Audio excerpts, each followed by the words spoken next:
Hello, students. Today we will read chapter 5 Footprint Without Feet. This is from Footprint Without Feet book, and the chapter name is also Footprint Without Feet. So, before we proceed to read this chapter, I would like to ask you that can a man become invisible? You might be thinking that science has become so advanced that it is possible that someone becomes invisible. But the question is that is it to be used in positive manner or negative? This is the story of a scientist who discovers how to make himself invisible. So, does he use or misuse this power? Let's know. The author of this chapter is H.G. Wells. Actually, he has written a novel, The Invisible Man, and out of that novel, there is one chapter given to your syllabus. So, the chapter starts that two boys saw fresh footprint of an invisible man in the street. Let's read what happens. The two boys started in surprise at the fresh, muddy imprints of a pair of bare feet. Bare feet mean without any footwear. What happens? The two boys saw muddy imprints of bare feet. They were surprised. What was a barefoot man doing at the steps of a house? They saw the prints at the steps of a house in the middle of London. So the story belongs to the London city. And where was the man? Actually, the two boys were surprised to see that the muddy imprints were there, but the man was not visible. As they looked, remarkable sight met their eyes. A fresh footprint appeared from nowhere. Suddenly they noticed that there was another footprint. Further footprints followed. Then, one after another, there were many footprints descending the steps and progressing down the street. So, the footprints were coming down the steps and going in the end of the street. The boys started following the steps. They were fascinated, they were surprised, and suddenly the muddy impression became fainter mean lighter, and then they disappeared altogether, means completely the footprints disappeared, vanished. The explanation of the mystery was really simple. Actually, the surprised boy, bewildered boy, had following a scientist who had just discovered how to make the human body transparent. Transparent means invisible. So actually the boys were following a scientist who had become invisible. The scientist's name is Griffin. Griffin, the scientist, he carried out experiment after experiment to prove that human body could become invisible. Finally, he swallowed certain rare, uncommon drugs and his body became transparent as a sheet of glass. So finally, he made it possible with the help of a drug. He ate that, swallowed mean ate that drug and became transparent but solid. Solid means if he would be invisible, people would be able to feel him. Brilliant scientist he was. No doubt he was a brilliant scientist because he had made a rare drug and he became invisible. But he was a lawless person. Lawless means he did not follow rules and laws.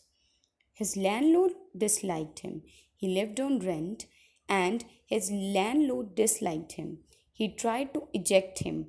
Ejecting means he wanted him to leave the house. In revenge, Griffin set his house to fire. So Griffin became invisible and he set the landlord's house to fire. To get away from being seen, he had to remove his clothes. Actually, Griffin removed his clothes to become invisible. It was that he became a homeless wanderer. Wanderer mean roamed here and there in the London streets because he had no home, without clothes, without money, and he became quite invisible until he happened to step in some mud and left the footprints he walked. He escaped easily enough from the boys who followed the footprints in London. So we know that the two boys were following him. They were surprised when they started chasing him. His footprints became invisible and he escaped from the boys. But his adventures were no means over. He had chosen a bad time of the year to wander in London without clothes. Actually, it was midwinter, and to manage without clothes in midwinter is like inviting the death. The air was bitterly cold, and he could not do without clothes. Instead of walking down the streets, he decided to slip into big London store for warmth. So Griffin decided that he would go to a London store to get some warmth rather than roaming in the streets. Closing time arrived. Closing time of the London store arrived. As soon as the doors were shut, Griffin was able to give himself the pleasure of clothing and feeding himself. So when the store was closed, he enjoyed some clothes, he enjoyed the food without regard the expense. He did not spend a money because the store was closed. He broke open boxes. He opened some boxes and wrappers and fitted himself with warm clothes. Soon, with shoes, an overcoat, wide brimmed hat, a fully dressed and visible person.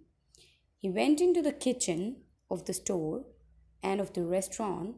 He found cold meat and coffee, and he followed up the meal with sweets and wine taken from the grocery store. Finally, he settled down to sleep on a pile of quilt. So he ate, he wore some clothes, and then finally he was tired and slept on pile of quilts. Pile mean a heap, and quills the kind of, it's like foamy sheet. If only Griffin had managed to wake up in the good time, all might have been well. So Griffin had to wake up in good time, which means before the assistant arrived in the morning. But he could not. As it was, he did not wake up until the assistants were already arriving next morning. When he saw a couple of the assistants approaching, coming near to him, he got panicked. He got nervous and he started to run. They naturally gave a chase. They started following, as you can see in this picture. The assistants were chasing a man, a headless man. In the end, he was able to escape only by quickly taking off his newly found clothes. Again, he started removing his clothes and he became invisible. So once more, he found himself invisible but naked, without clothes in the chilly January air. So the problem was still same, that he had to manage without clothes. The time he decided to try the stock of a theatrical company in the hope of finding not only the clothes but something that would hide the empty space above the shoulder. Actually, this time he decided that he would go to a theatrical company where he would get something else other than clothes so that he would be able to cover his face, etc., which would look empty. Shivering with cold, he was trembling with cold and he hurried to Drury Lane. Drury Lane is in London and it is the center of theatre world. He soon found a suitable shop. He made his way, invisible, upstairs and came out later wearing bandages around his forehead. So he covered his face with bandages, dark glasses, fake nose, bushy side whiskers, and a large hat to escape without being seen. When he entered in the shop, the shopkeeper could not see him. But when he dressed himself, the shopkeeper could see him. So what he did, he callously attacked the shopkeeper from behind and he robbed all the money he could find in the shop. So this way he was a lawless person. Eager to get away from crowded London, he took a train to the village of Epping. So he took a train to London. He took a train from London to Epping village and he booked two rooms in a local inn. Inn means a hotel. The arrival of a stranger at this time was unusual because it was winter time and he was looking quite strange. A stranger of such uncommon appearance set the old tongues wagging. Tongues wagging mean everyone in the village started talking about him because he was covering himself from tip to toe. Mrs. Hole, the landlord's wife, made every effort to be friendly. She started talking to Griffin, but Griffin said he had no desire to talk and he told that his reason to come to Ipping village was only solitude. Solitude means he wanted loneliness. So he did not want it to be disturbed in his work and accident has affected his face. So this way Griffin clearly told the reason behind covering his face that he met with an accident. So tomorrow we will read further and you are supposed to read the chapter.